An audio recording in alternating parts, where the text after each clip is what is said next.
नमस्कार, मी गोपाळ राजेंद्र बागुल आपणासमोर एक माझी स्वरचित मराठी कविता सादर करतोय। आज संविधान दिनानिमित्त ही कविता मी आपणासमोर ठेवतोय। कवितेचं नाव आहे संविधान। बावल्यांनो, आकाशातून तुमचे श्वास शब्द शस्त्रे पडले नव्हते, तरी तुम्ही निघाला धरण फोडण्यासाठी। बावल्यांनो, आकाशातून तुमचे श्वास शब्द शस्त्रे पडले नव्हते, तरी निघाला तुम्ही धरण फोडण्यासाठी। त्या अगोदर डोळे पुसा, रडा, भरपूर रडा। त्या अगोदर डोळे पुसा, रडा, भरपूर रडा। मग निघतील, दिसतील, पळतील हत्या, बलात्कार, शास्त्र, किंचाळ्या, लूट, दगाबाजी, असं बरंच काही। नंतर वकायला येईल न पचलेले शास्त्र शस्त्र, नाक दाबून गिळलेली माणसं, सडवट ठेवलेल्या पानांचं साहित्य, उतरलेली झिंग गटारगंगा। शेवटी 4 पायरीवरून लाथाडलेली जात वर्ण। मग दिसायला लागेल उजेड, मग दिसायला लागेल उजेड, स्वातंत्र्य कंच्या गाढविणीचं नाव आहे। मग दिसायला लागेल उजेड, स्वातंत्र्य कंच्या गाढविणीचं नाव आहे।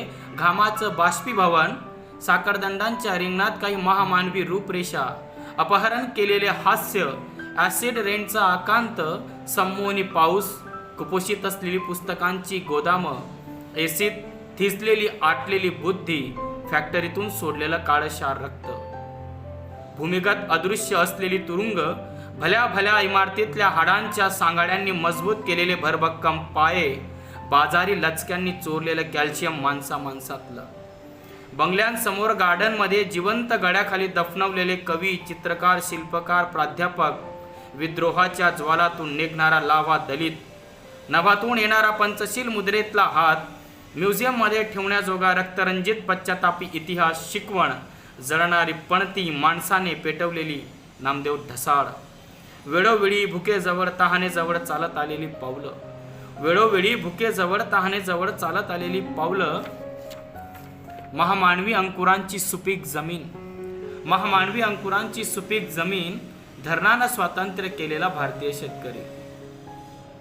मग सरसरून येली तिला प्रत्येक बांबूतून तिरंगा मुळापासून, मग सरसरून येली तिला प्रत्येक बांबूतून तिरंगा मुळापासून, इथल्या प्रत्येक झाडांच्या पानावर असेल मानव मुक्तीच्या कविता, फुलपाखरू झाला असेल प्रत्येक तरुणी, पाखरांसोबत टीव्ही पाहतील मानवाचं प्रत्येक मूल, ग्रंथालय काबीज करतील किल्ले, श्रद्धेच्या प्रत्येक लहान बाळाला विज्ञानाचा विवेकाचा डोस असेल 2 बूंद इंसानियत के। कुणी काठी घेऊन संडास साफ करायला लावणार नाही, ग्रंथच प्रसूत करतील एकच कुटुंब पृथ्वी, ग्रंथापासून सुरू होईल एक वाट समतेच्या पावलांनी फुललेली। युद्धाला कोणी भीक घालणार नाही, युद्धाला कोणी भीक घालणार नाही, डोळ्यांना अश्रूंच्या मदतीनं काहीच सांगता येणार नाही। शब्दांनी, सुरांनी, शिल्पांनी, रंगांनी, धुनांनी एकच महाआश्चर्य अनुस्फोट होईल। एकच आहे रक्त, रक्ताचंच नातं आपलं, हाच स्वीकार, घर घरांना जोडतील, माणसांना भेटतील, हाच विस्तार, करुणेचा करुणेसाठी, मैत्रीचा मैत्रीसाठी, निरंतरासाठी, चिरकालासाठी। धन्यवाद।